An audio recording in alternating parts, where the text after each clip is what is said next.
नमस्कार दोस्तों, स्वागत है एक नए वीडियो में। आज के वीडियो में हम लेकर आए हैं प्रतियोगिता दर्पण के अगस्त 2026 में दिया हुआ स्मरणीय तथ्य के अंतर्गत राष्ट्रीय एवं अंतर्राष्ट्रीय घटनाक्रम। तो आइए शुरू करते हैं। सबसे पहले राष्ट्रीय घटनाक्रम। हाल ही में सुर्खियों में रही मोहनजोदारो के प्रतिष्ठित नृत्य करती लड़की की कांस्य मूर्ति किस विधि से बनाई गई थी? तो लुप्त मोम विधि से या मधुचिष्ट विधि से बनाया गया था। नृत्य करती लड़की मोहनजोदारो से मिली दो कांस्य महिला मूर्तियों में से एक थी, जिसे 1926-27 की खुदाई के दौरान शहर के दक्षिण पश्चिम हिस्से में खोजा गया था। 10.5 गुना 5 गुना 2.5 सेंटीमीटर की इस मूर्ति में एक दुबली पतली महिला को दर्शाया गया है, जिसके बाएं हाथ में एक पात्र है जबकि दाहिने हाथ मुड़ा हुआ है और मुट्ठी बंद करके कूल्हे के पिछले हिस्से पर रखा है। उनके लंबे बाल गर्दन के पिछले हिस्से पर जूड़े के रूप में बंधे हैं। यह मूर्ति पूर्णतः नग्न है और उसने एक हार पहना हुआ है और उसके बाएं हाथ में लगभग 24 चूड़ियां हैं और दाहिने हाथ में केवल 4 चूड़ियां हैं। पुरातत्वविदों जॉन मार्शल ने इसे नृत्य करने वाली लड़की का नाम दिया है। 4 से 5 जून 2026 के बीच कहां ब्रिक्स संस्कृति कार्य समूह की दूसरी बैठक आयोजित की गई? तो वह वाराणसी, उत्तर प्रदेश में। उल्लेखनीय है कि इससे पूर्व भारत की अध्यक्षता में 14 से 15 मई 2026 को नई दिल्ली के भारत मंडपम में ब्रिक्स विदेश मंत्रियों की बैठक आयोजित की गई। ब्रिक्स न्याय मंत्रियों की बैठक 21 से 22 मई 2026 को गांधीनगर, गुजरात में आयोजित की गई। कृषि कार्य समूह का अंतर्राष्ट्रीय सम्मेलन 7 से 11 जून 2026 तक इंदौर, मध्य प्रदेश में आयोजित किया गया। ब्रिक्स राष्ट्रीय सुरक्षा सलाहकारों एनएसए की बैठक नई दिल्ली में 22-23 जून 2026 को संपन्न हुई। 11वीं ब्रिक्स ऊर्जा मंत्रियों की बैठक 25-26 जून 2026 को गुरुग्राम, हरियाणा में आयोजित हुई। ब्रिक्स संस्कृति कार्य समूह की तीसरी बैठक 5 से 6 अगस्त 2026 को भोपाल, मध्य प्रदेश में आयोजित की जाएगी। अतः 18वीं ब्रिक्स शिखर सम्मेलन 12 से 13 सितंबर 2026 को नई दिल्ली में आयोजित किया जाएगा। यानी ब्रिक्स सम्मेलन का इतनी बैठक हुई है और आगे भी होने वाली है।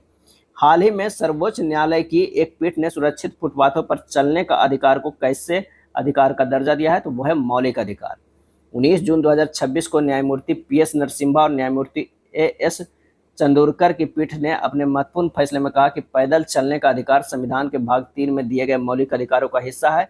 यह अधिकार संविधान के अनुच्छेद 19(1) घ के साथ 19(1) क, अनुच्छेद 19(1) ख, अनुच्छेद 19(1) ग और अनुच्छेद 21 के तहत ग्रांटीकृत आवागमन के अधिकार का अभिन्न अंग है। 21 जून 2026 को नीट की पुनर्परीक्षा के मद्देनजर केंद्र सरकार ने भारत में टेलीग्राम पर प्रतिबंध लगाया हुआ है। यह प्रतिबंध किस अधिनियम के तहत जारी किया गया था? सूचना प्रौद्योगिकी अधिनियम 2000 की धारा 69(a) के तहत। वर्तमान में भारत में 2 समानांतर सामग्री निरोधक तंत्र मौजूद है। एक आईटी अधिनियम की धारा 69(a) के तहत, जिसके माध्यम से राष्ट्रीय सुरक्षा का उल्लंघन करने वाली या भारत की विदेश नीति को खतरे में डालने वाली सामग्री को हटाया जाता है। दूसरा तंत्र आईटी अधिनियम की धारा 79(3)(b) के तहत काम करता है, जिसके तहत विभिन्न मंत्रालयों को ऑनलाइन प्लेटफॉर्म को ब्लॉक करने का आदेश जारी करने के लिए सीधे सशक्त बनाया गया है, जो आमतौर पर गृह मंत्रालय के नेतृत्व वाले सहयोग पोर्टल के माध्यम से होता है। 27 से 29 जून 2026 के बीच कहां भारत की पहली विशेष अंतर्राष्ट्रीय अनानास प्रदर्शनी Tripura global pine Apple festival 2026 का आयोजन किया गया है? तो वह है नई दिल्ली में। अंतर्राष्ट्रीय अनानास दिवस प्रत्येक वर्ष 27 जून के अवसर पर इस प्रदर्शनी का आयोजन प्रारंभ किया गया। उल्लेखनीय है कि वर्ष 2018 में क्वीन अनानास की त्रिपुरा का राज्य फल और वर्ष 2014 में इसे जीआई टैग प्राप्त हुआ था। 13 जून 2026 को रक्षा मंत्रालय की घोषणा के अनुसार भारत का अगला सेना प्रमुख किसे बनाया गया? तो लेफ्टिनेंट जनरल धीरज सेठ को। 30 जून 2026 को लेफ्टिनेंट जनरल धीरज सेठ ने पूर्व सेना प्रमुख जनरल उपेंद्र द्विवेदी की सेवानिवृत्ति के बाद सेना प्रमुख का पदभार ग्रहण कर लिया है। उल्लेखनीय है कि लेफ्टिनेंट जनरल सेठ देश की सबसे पुरानी बख्तरबंद रेजिमेंटों में से एक, द्वितीय लांसर्स, इसे ब्रिटिश अधिकारी विलियम लिनियस गार्डनर के नाम पर गार्डनर हाउस के नाम से भी जाना जाता है, जिन्होंने 1809 में उत्तर प्रदेश के फर्रुखाबाद में इसे स्थापित किया था। का गठन ईस्ट इंडिया कंपनी की बंगाल सेना की 2 सबसे पुरानी रेजिमेंटों, द्वितीय रॉयल लांसर्स और चौथी कैवलरी की विलय से हुआ था। से सेना प्रमुख बनने वाले तीसरे व्यक्ति हैं। जनरल शंकर राज चौधरी 1994 से 74 के बाद पिछले 30 वर्षों में सेना प्रमुख नियुक्त होने वाले पहले बख्तरबंद कोर अधिकारी हैं। नेक्स्ट है, हाल ही में सुर्खियों में रहे अत्याधुनिक डिजिटल प्लेटफॉर्म विनिमय का संबंध है। तो स्थलीय बंदरगाहों के संचालन को एक एकीकृत प्रणाली में समाहित करना। 9 जून 2026 को केंद्रीय गृह मंत्री अमित शाह ने नई दिल्ली में भूमि बंदरगाह प्रबंधन प्रणाली विनिमय का शुभारंभ किया। उल्लेखनीय है कि भूमि बंदरगाहों का प्रबंधन गृह मंत्रालय के सीमा प्रबंधन विभाग के अधीन एक वैधानिक निकाय भारतीय भूमि बंदरगाह प्राधिकरण LPAI की जिम्मेदारी है। नेक्स्ट है, मीनाक्षी नटराजन का राज्यसभा नामांकन पत्र किस फॉर्म में त्रुटि के कारण रद्द कर दिया गया है? तो फॉर्म 26। फॉर्म 26 में दिए गए शपथ पत्र में आपराधिक पृष्ठभूमि यदि कोई हो, दोष सिद्धि के मामले और सभी लंबित मामले, पैन का विवरण और स्वयं पति पत्नी और आश्रितों के आयकर रिटर्न दाखिल करने की स्थिति से संबंधित विवरण प्रस्तुत किए जाते हैं। नेक्स्ट है, 8 जून 2026 को केंद्रीय वाणिज्य और उद्योग मंत्री पीयूष गोयल ने भव्य पोर्टल का शुभारंभ किया। यह किससे संबंधित है?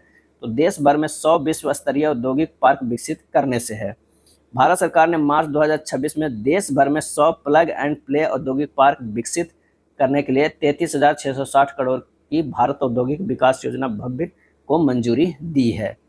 अगला है, 10 जून 2026 को जारी पहले दिल्ली बर्ड एटलस के अनुसार विश्व भर की राजधानियों में नई दिल्ली में कौन सा स्थान है? तो वो है दूसरा है। जारी एटलस के अनुसार विश्व भर की राष्ट्रीय राजधानियों में नैरोबी के बाद नई दिल्ली का दूसरा स्थान है।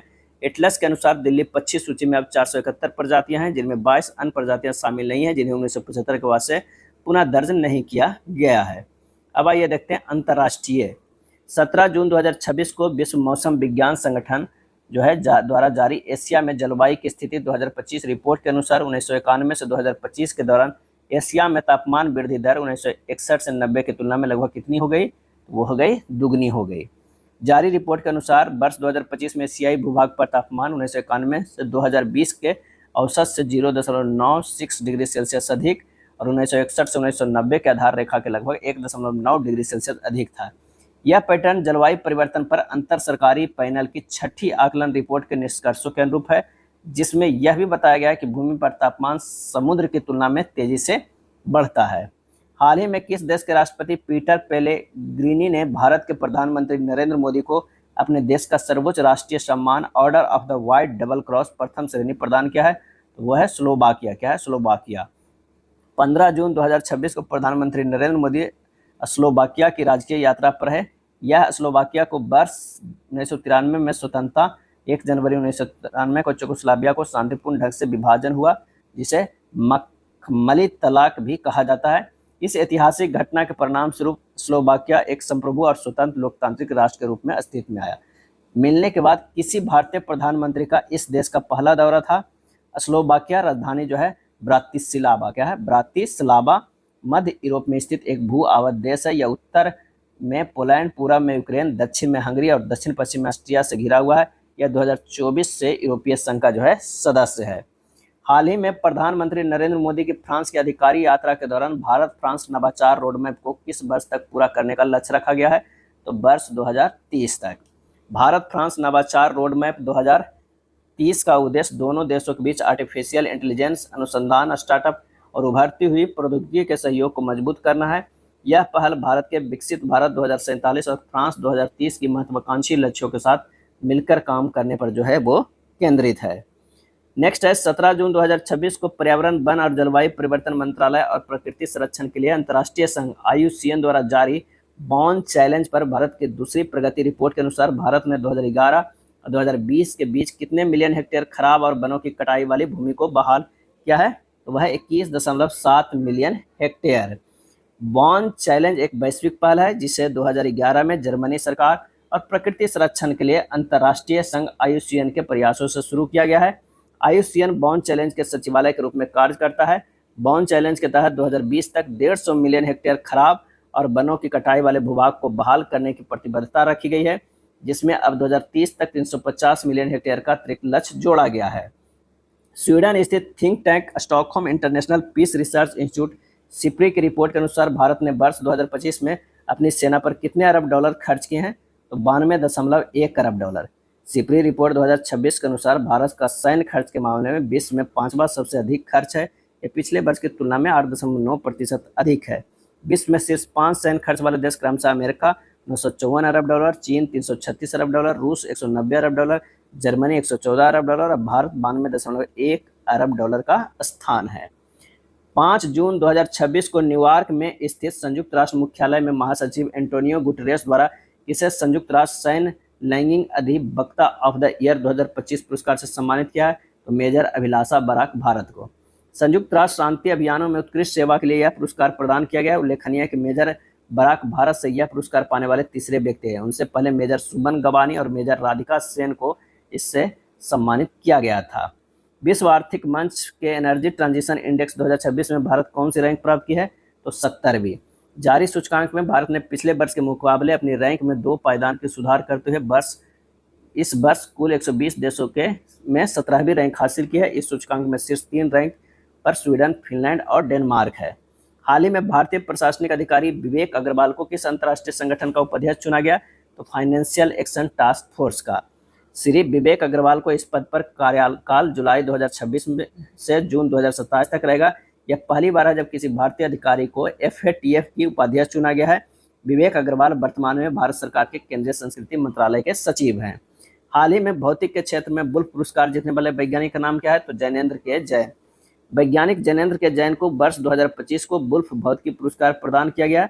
यह प्रतिष्ठित सम्मान पाने वाले भारतीय मूल के पहले वैज्ञानिक है। यह सम्मान इजराइल के राष्ट्रपति द्वारा जून 2026 में यरूशलेम में एक समारोह में प्रदान किया गया है। उन्हें यह पुरस्कार उनके ग्राउंड ब्रेकिंग सिद्धांत कंपोजिट फर्मियन की खोज और 2 आयामी इलेक्ट्रॉन प्रणालियों की समझ को आगे बढ़ाने के लिए दिया गया है। उनके साथ साथ जेम्स पी आइंस्टीन और मोर्डेचाई हेडब्लम्स को भी यह पुरस्कार संयुक्त रूप से दिया गया है। हाल ही में उज्बेकिस्तान किसका 10वां सदस्य देश बन गया है? तो न्यू डेवलपमेंट बैंक का, NDB का।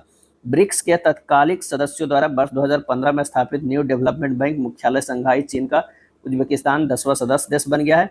वह इस बहुपक्षीय विकास बैंक में शामिल होने वाला मध्य एशिया का पहला देश भी है। यह था अगस्त 2026 के प्रतियोगिता दर्पण बुक में दिया हुआ स्मरणीय तथ्य। अगर वीडियो अच्छा लगा तो लाइक एंड शेयर कर दीजिएगा। धन्यवाद।